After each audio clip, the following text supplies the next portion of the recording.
Hello everyone, at nandito tayo sa GH Mall. At syempre, bago natin simulan nating vlog, please subscribe muna sa Pia Phones. At pwede kayong manalo ng AirPods at ng casing. Every month may mananalo na isa. Nag-start na to nung August hanggang December 2024. At si Brian ang una nating winner. At pupunta natin ng Lenovo para sa mga products nila. Mag-opening sila bukas. At katabi lang niya ang Game 1.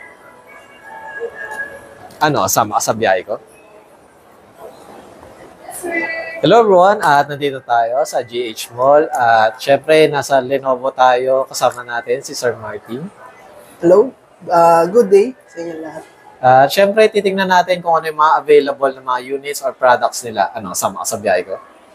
At sir, regarding po pala sa mga laptop, ano po pala yung masasuggest or re-recommend nyo para sa mga nag-o-office lang, sir? Pang office, meron tayong ditong Lenovo IdeaPad Slim 3. Ang processor niya, Intel Core i5. Meron siyang integrated na graphics card, Intel Iris. Sa storage niya po, 512 storage SSD. And then sa RAM naman po, 16 GB of RAM. DDR5 na po siya, na 4800. And then sa operating system niya naman po, Windows 11 Home, single language po siya. Lifetime license. Tapos sa Microsoft Office niya po, MS Office Home and Student po, 2021, lifetime license. Meron din po tayong 14 inches.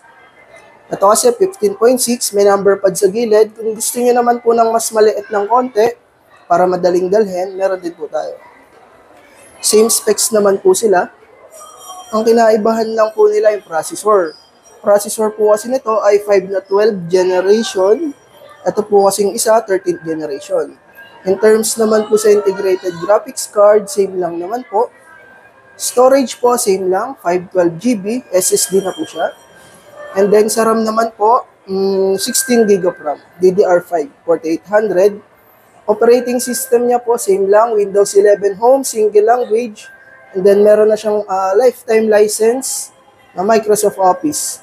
Ang price naman po nito, 37,995, 35,995. If ever na straight or 3 months or cash, yung SRP kasi up to 12 months. Itong isa naman po na pinakita ko kanina, ang price po nito, 39,995, 37,500. If ever po na gusto siyang i-straight payment or 3 months. Then syempre sir, kapag naman sila, medyo gamer naman, di office lang yung gusto nilang gawin sa laptop, sir. Ano yung maisasuggest nyo, sir? Ay, meron din po tayo yan. Meron po tayong LOQ, Lenovo. Sa LOQ po, mga mid-range. Mid-range na pang gaming, pang rendering, pang AutoCAD, pwede po siya.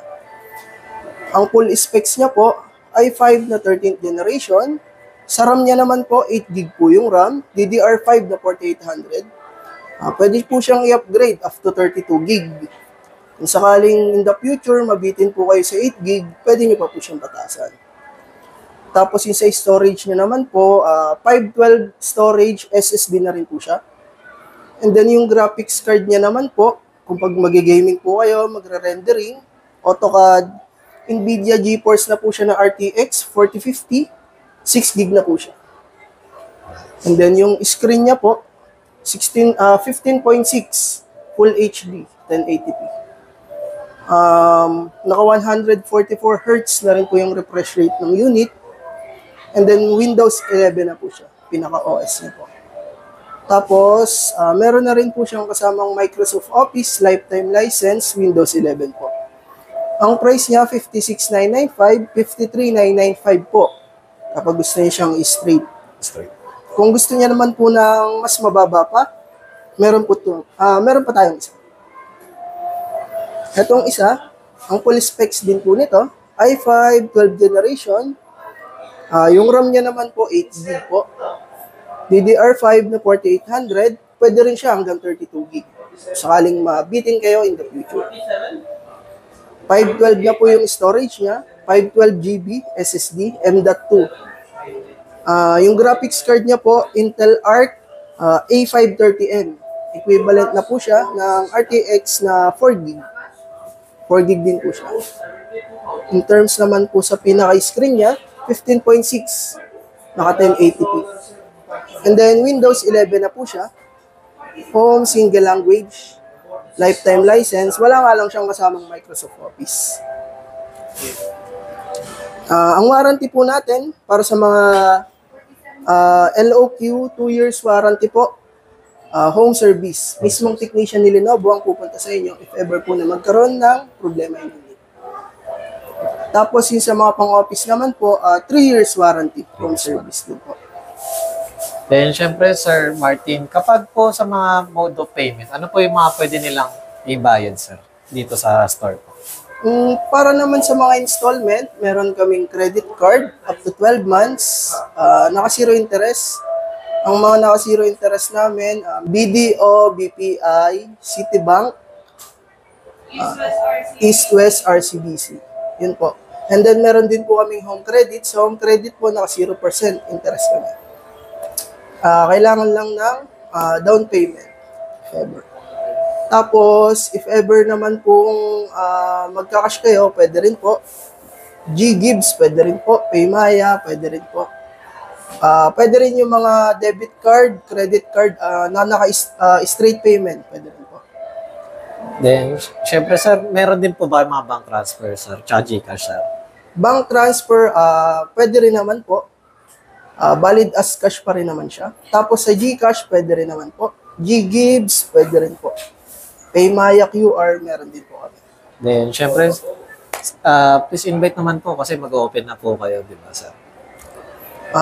Yun po, iniimbitahan ko po kayo na pumunta po kayo dito sa Lenovo Green Hills.